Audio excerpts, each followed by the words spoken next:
उतरता कैसे? एक हो जाएगा चढ़ता मॉनसून जो कल का था, और आज हो जाएगा लौटता मॉनसून।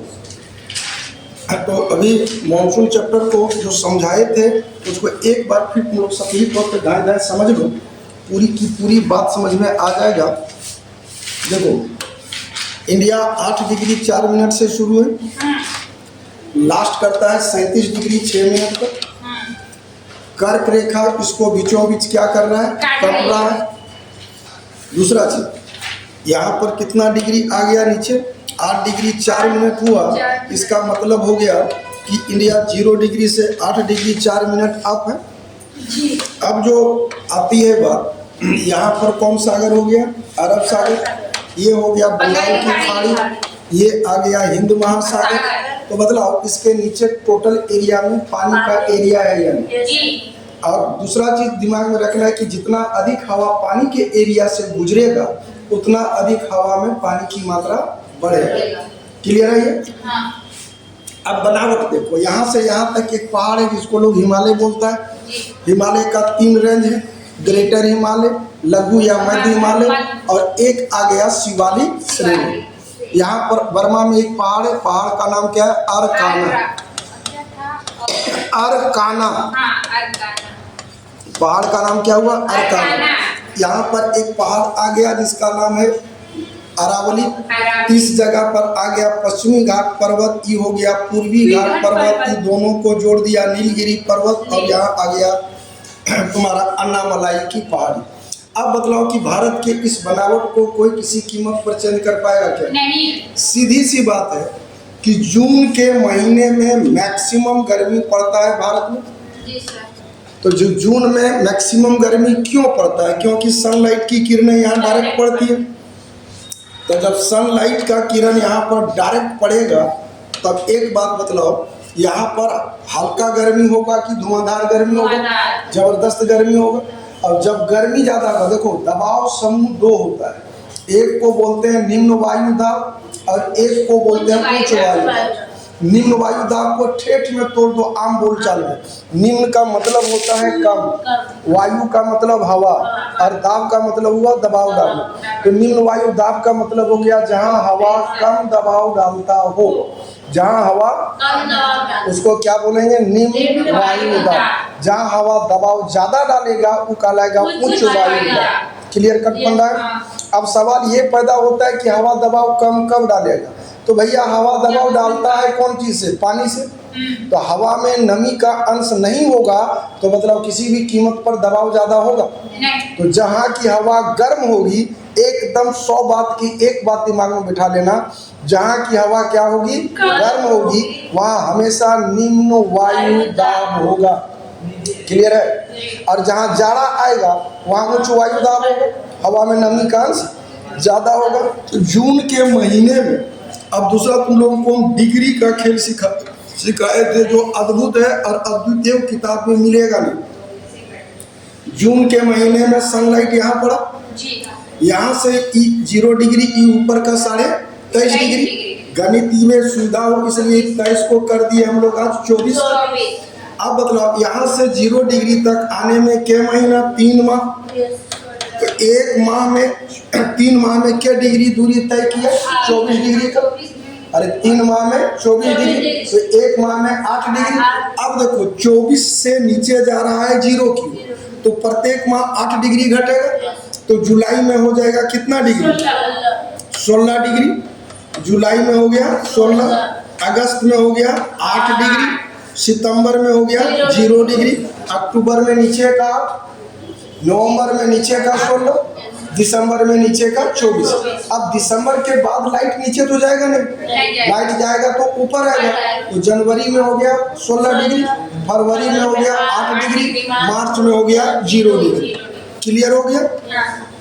आप बतलाओ मार्च के बाद सनलाइट ऊपर जा रहा है भाई, तो यहाँ से यहाँ तक आने में क्या महीने? 3 महीने। तो वही कैलकुलेशन है, मार्च में आ जाएगा 8 डिग्री, मार्च अप्रैल में आ जाएगा 8 डिग्री, अब मार्च अप्रैल, मई में हो गया 16 डिग्री, मई में हो गया 16, जून में हो गया 24। अब कहानी का प्लॉट खत्म, सीधा सीधी आ जाओ। जैसे बोरसी कहीं कोई जलाता है तो लाइट और हीट का प्रभाव एक सर्टेन एरिया तक होता है। तो जहाँ कहीं भी सनलाइट की किरणें डायरेक्ट पड़ती है, जहाँ कहीं भी सनलाइट की किरणें डायरेक्ट पड़ती है, उसका इफेक्ट 10 डिग्री अप और 10 डिग्री डाउन होता है। क्लियर है? जहाँ कहीं भी सनलाइट डायरेक्ट पड़ता है उसका प्रभाव 10 डिग्री अप और 10 डिग्री डाउन। अब बदलाव मार्च में पड़ रहा है कितना डिग्री पर? 0 डिग्री। तो मतलब 10 डिग्री तक इंडिया गर्मा गर्म हो जाएगा कि नहीं? अब देखो सनलाइट प्रत्येक दिन कुछ ऊपर आएगा, ऐसा नहीं कि बैंक टाइप पे उछल के यहाँ चला आया। समझना, जैसे मान लो हम यहाँ खड़े हैं, सनलाइट का इफेक्ट मेरे घुटने तक पड़ रहा है। अब जैसे जैसे सनलाइट मेरी ओर बढ़ेगा तो घुटना का रेंज जो आज से गर्म हो रहा है और गर्माएगा और गर्माएगा और एरिया क्या होगा? बढ़ता चला जाएगा। क्लियर है? अब बदलाव दक्षिण भारत मार्च से ही गर्म होना शुरू हो जाएगा कि नहीं? अप्रैल में 8 डिग्री पर पड़ रहा है तो 18 डिग्री तक गर्म हो गया। मई में 16 डिग्री पर पड़ रहा है तो 26 डिग्री तक इंडिया गर्म हो गया। मतलब संपूर्ण भारत जून आते आते जबरदस्त गर्मी के चपेट में आ जाएगा कि नहीं? और अब भी समझाएं कि एकदम ठेठ में 100 बात की एक बात, जहां पर जबरदस्त गर्मी पड़ेगा वहां पर हमेशा निम्न वायु दाब होगा ही होगा। तो मतलब इस कंडीशन में ये पूरा एरिया लो प्रेशर बेल्ट में कन्वर्ट होगा कि नहीं, जिसको हम लोग बोलेंगे निम्न वायु दाब। क्या बोलेंगे? निम्न वायु दाब। तो मतलब जून का महीना आते आते संपूर्ण भारत आ गया किसके चपेट में? निम्न वायु दाब के चपेट में लो प्रेशर बेल्ट बन गया। अब मतलब जून में हल्का लो प्रेशर बेल्ट होगा कि गर्दा उड़ेगा? गर्दा उड़ेगा। तो जब नीचे बन गया लो प्रेशर बेल्ट तो नीचे हो जाएगा हाई प्रेशर, ऊपर बन गया लो प्रेशर बेल्ट तो नीचे हो जाएगा। अब हल्का हाई होगा कि धुआंधार हाई होगा? धुआंधार हाई होगा। और हवा कहाँ से कहाँ को जाती है? तो एक नेचुरल लॉ, हवा हमेशा उच्च वायु दाब से निम्न वायु दाब की ओर ही जाती है। हवा हमेशा उच्च वायु दाब से, मतलब इस कंडीशन में हवा नीचे से ऊपर जाएगी। हाँ या ना? तो जैसे ही हवा 0 डिग्री को पार करती है, जैसे ही हवा 0 डिग्री को पार करती है वैसे ही ये अपना डायरेक्शन ऐसे कर लेती है। अब ऐसे जो कर लिया इसी डायरेक्शन को कहा जाता है दक्षिण पश्चिम मॉनसून। क्या बोलते हैं? दक्षिण पश्चिम मॉनसून। क्लियर है? आज रिटर्निंग मॉनसून यहीं से क्लियर होगा। दक्षिण पश्चिम मॉनसून क्या है? लेकिन ध्यान रखना, इंडिया के रिस्पेक्ट में देखो तो ये दक्षिण हो गया, ये पश्चिम हो गया, ये तो दक्षिण पश्चिम हो गया। लेकिन इंडिया के रिस्पेक्ट में देखो तो ये दक्षिण हो गया, ये पूरब हो गया। ये दक्षिण पूरब कहलाएगा क्या? नहीं, दक्षिण पश्चिम ही कहलाएगा, क्योंकि हवा किसी खास कंट्री के लिए नहीं है। अब तो भारत के संदर्भ में ये मानसून 2 टुकड़ों में बट गया। एक हो गया अरब सागर की शाखा और एक हो गया बंगाल की खाड़ी की शाखा।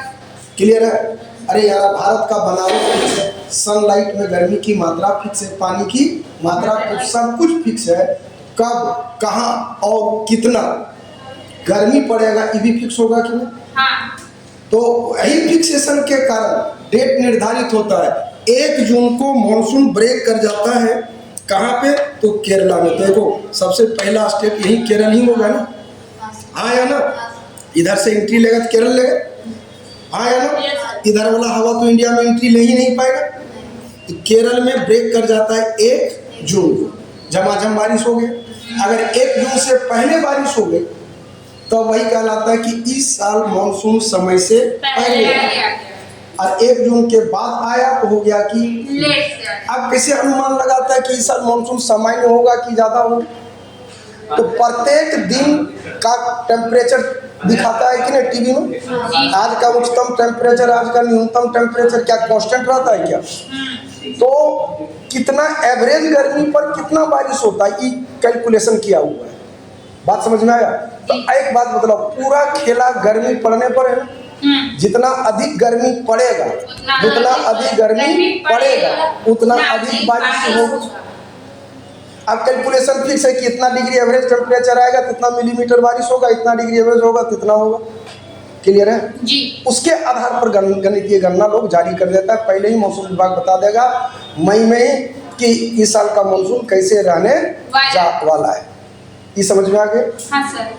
जैसे नहीं कि 5 आदमी घर में आया है तो बोले 1 किलो आया 800 ग्राम चावल बनाइएगा, 4 आदमी या 5 आदमी का खाना हो जाएगा। वैसे ही ये कैलकुलेशन फिक्स है, ये गणितीय गणना एकदम फिक्स है आईने की तरह। इसलिए यहाँ पर इसमें कोई संदेह का जगह नहीं है। क्लियर कट समझ में आ गया? अब यही मानसून 8 जून से 8 से 10 जून तक पहुँच जाता है कहाँ को? महाराष्ट्र को। तो मतलब पानी, इसको हम साइड ए बोल रहे हैं, इसको हम साइड बी बोल रहे हैं, बीच में पहाड़ है, पश्चिमी घाट पर्वत। अब मतलब इधर से जो मानसून जा रहा है तो बारिश ये साइड में होगा ज़्यादा कि बी साइड में होगा? स्वाभाविक है ये साइड में होगा, हाँ या ना? क्योंकि रोक रहा है इधर से जा रहा है, इधर तो बारिश भी किधर ही होगा, हाँ या ना? तो क्या बीच साइड में उतना बारिश होगा? बस अभी इस कंसेप्ट को पकड़े रखना, इसी से निकल जाएगा तुम्हारा वनस्पति। जहाँ पर जैसा सनलाइट और वाटर होगा पेड़ पौधा भी वैसा ही होगा ना जी। इसी चैप्टर से रिलेटेड है क्या? वनस्पति।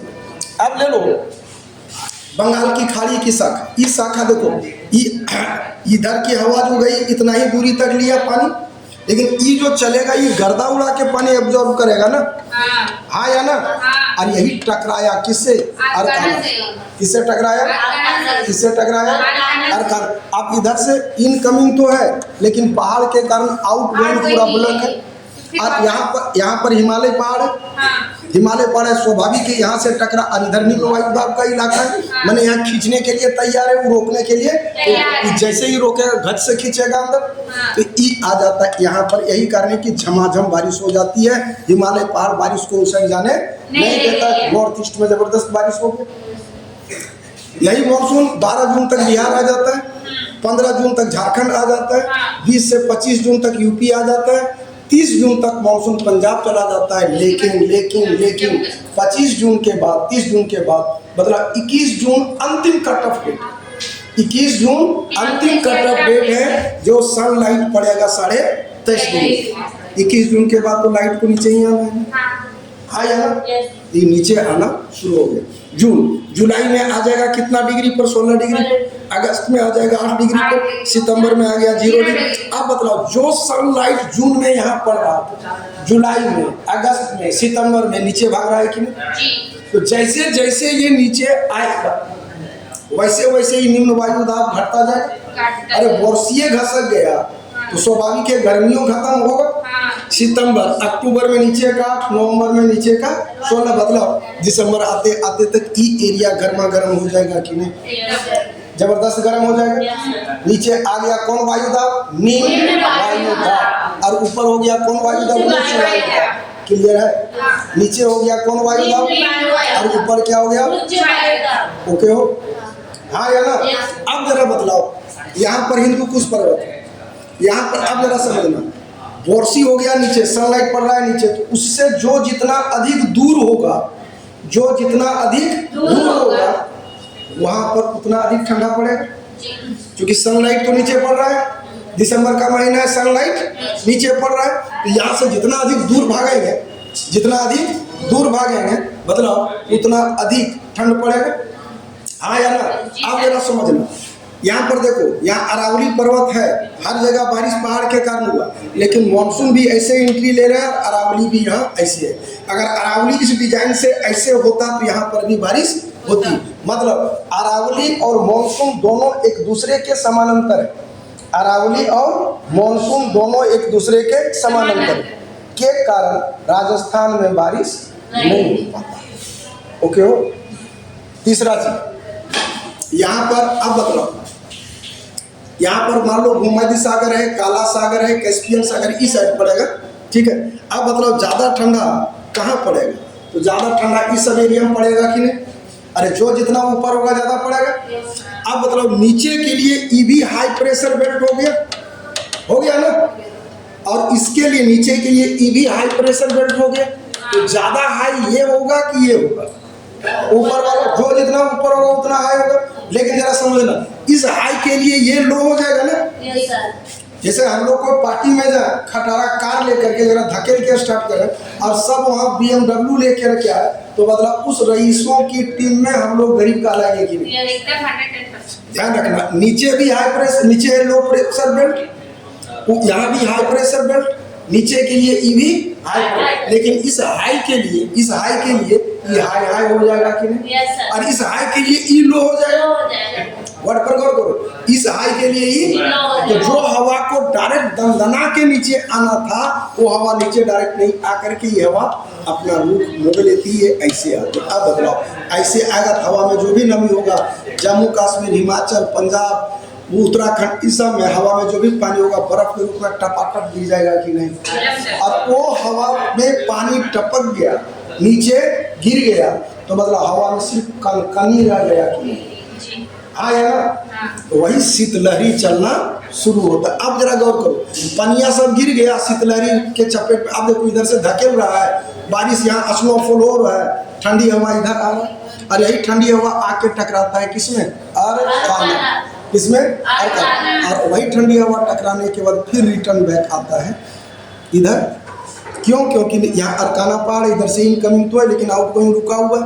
अब मतलब यहाँ से जो आएगा समझना, यहाँ पर पूर्वी घाट पर्वत है, हाँ या ना, तो ये रोक देगा। मतलब उड़ीसा में अंधड़ तूफान ज्यादा होगा और उस हवा में पानी की मात्रा कम होगा, क्योंकि पनिया सब टपक चुका है, तो बहुत कम पानी रिसोर्स लिया। अब जरा सोचना, जैसे जैसे ही बंगाल की खाड़ी से हवा आएगी, हवा में अंधड़ तूफान भी होगा और पानी की मात्रा, तो मतलब आंध्र प्रदेश में अंधड़ तूफान के साथ झमाझम बारिश होगा कि नहीं। और यही जैसे जैसे ये इधर आ गया, मतलब तमिलनाडु में गर्दा उड़ा करके बारिश होगा कि नहीं, इसको कहेंगे लौटता मानसून। और इसी मानसून को कहा जाता है दक्षिण उत्तर पूरब मानसून। ऊपर को उत्तर बोले, इधर को पूरब बोले, ये आ रहा है ऐसे थी उत्तर पूरब हुआ ना। इसी को लौटते मानसून से तमिलनाडु में बारिश होती है, या उत्तर पूर्व मानसून से बारिश होती है, इसी को लौटता मानसून भी कहा जाता है। क्लियर है? अब जरा एक कंसेप्ट लेवल फटाक से दिमाग में बैठा लो, बारिश इस साइड गर्दा उड़ा के हुआ, तो यहाँ हल्का घना जंगल होगा कि जबरदस्त जंगल होगा, यहाँ पर भी जबरदस्त जंगल होगा, लेकिन बीच वाला में पतझड़ जंगल होगा, पहाड़ी एरिया में शंकुधारी जंगल होगा ना, और इस सब एरिया में रेगिस्तान वाला एरिया तो पानी होने पड़ने का कोई, जंगल बहुत घना होने का कोई सीने नहीं, क्योंकि गर्मी तो है लेकिन बारिश नहीं। तो कहीं पर भी वनस्पति का होना टोटली डिपेंड करेगा कि आपका ग्लोबल पोजीशन क्या है। क्लियर कट समझ में आ गया? कि मानसून का मैक्सिमम गर्त बनता है 20 डिग्री अप और 20 डिग्री डाउन। मानसून से पहले जो बौछार बारिश होती है उसको कहा जाता है मानसून पूर्व बारिश। वो मानसून पूर्व बारिश में तुम्हारा इसका नाम कहीं आ जाता है, जैसे असम वगैरह में इसको कहा जाता है टी चाय वर्षा, तुम्हारा कर्नाटक में कॉफी वर्षा, चेरी ब्लॉसम, बंगाल में इसी को कहते हैं काल बैसाखी। बात समझ में आया? हर जगह इसका अपना रीजनल नाम है और बेहद इम्पोर्टेंट है। उम्मीद है कि पूरी बात समझ में आ गया। जय हिंद, जय भारत।